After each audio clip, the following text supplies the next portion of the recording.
Good evening and welcome to Metro Focus. I'm Jenna Flanagan. White supremacist group Identity Europa held a demonstration in New York's Fort Tryon Park last week. They hung a huge banner that read, "End the invasion, stop immigration." In response, City Council member Mark Levine tweeted, quote, "1 year after their vile march on Charlottesville, white supremacist group Identity Europa has come to Washington Heights, but they messed with the wrong community," end quote. The hate group replied, quote, "You can't stop us." Frontline and ProPublica have teamed up to investigate the people behind the violence that ensued 1 year ago. They showcased their investigation in a film titled Documenting Hate, Charlottesville. Here's a quick look. You will not replace us! After Charlottesville, is your sense that there's new energy joining these movements? It's probably the most active in my career. Frontline and ProPublica About what you were investigate doing in Charlottesville last year. who was behind the violent white supremacist rally. There's video of you launching yourself into that crowd. We think he's serving in the Marines now. Watch online or on air beginning August 7th. Here to tell us more is Frontline correspondent and ProPublica reporter A.C. Thompson. Welcome to the program. Thanks for having me on. So first, I just want to talk about that banner that was hung here in New York City.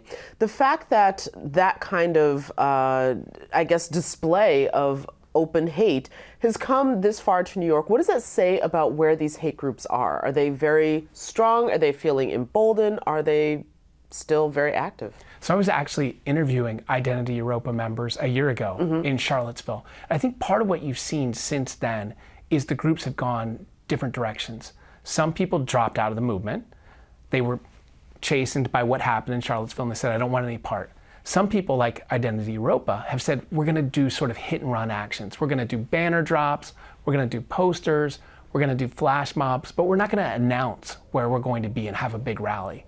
And the third group of people said, hey, we should engage in terrorism, and that's what they're doing. Watching this film, you basically sort of come away with the feeling that this is something of an indictment of the police department in Charlottesville. And I'm wondering if that was the intent or if that's just the way it happened to be portrayed. No, you know, the thing is, I was there on August 11th and August 12th, and I didn't expect things to go down the way they did. I thought, look, we've had 18 months, almost 2 years of violence at these rallies, and the police will likely step in here and prevent these things from happening. But in the end, what we had was basically a terrorist attack on American soil. When you go back and look at what happened, it's hard to come away with any conclusion other than the fact that there was a massive failure on the part of police, and that's just where the facts led us. There were cases that were opened, investigations and prosecutions, et cetera, but why did you decide to take it those steps further? Why not just leave it to what the police were doing in their investigation? You know, my thing is that I wanted to know who these people were, and I wanted to hold them accountable in a sort of journalistic sense. Hey, I believe you engaged in criminal activity in Charlottesville. The police haven't held you accountable. No one has reported on what you did. You don't want to be a spokesperson for the movement. You want to be in the shadows, hitting and running.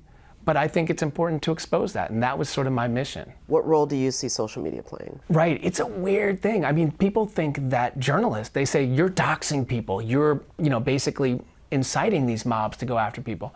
We don't see ourselves that way at all. I know at ProPublica and Frontline, we don't. We see ourselves as people that are looking at important issues, looking at possible crimes, and saying, hey, we're going to thoroughly, diligently, and fairly report what we see. We're going to ask the people involved what they think happened, and we're going to fairly report that and put it out there. And if, it's a different thing. It's a different thing to me than trying to whip up a social media mob. And I think that's concerning, that sort of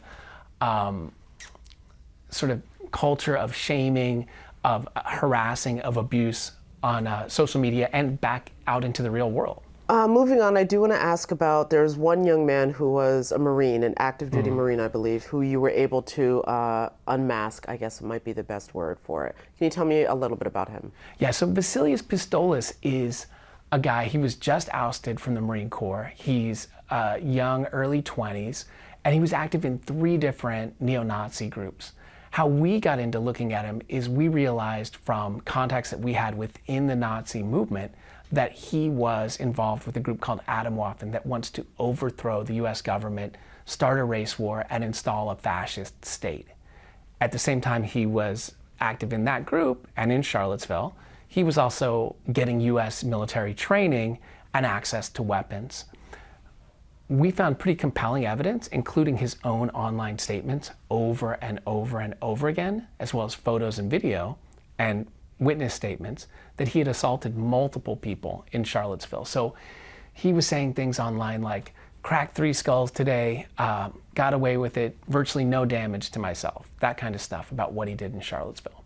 So we published that story, and the Marine Corps took action and court-martialed him. All right. Listen, AC, I want to thank you so much for your reporting, definitely for the work that you did with so many of the stories that you've done. This one, I think, has been particularly helpful for Americans to be able to take a serious, hard look at what's going on in our country. Thank you. Documenting Hate, Charlottesville, premieres Tuesday, August 7th. Check your local listings. For more information, visit us at metrofocus.org.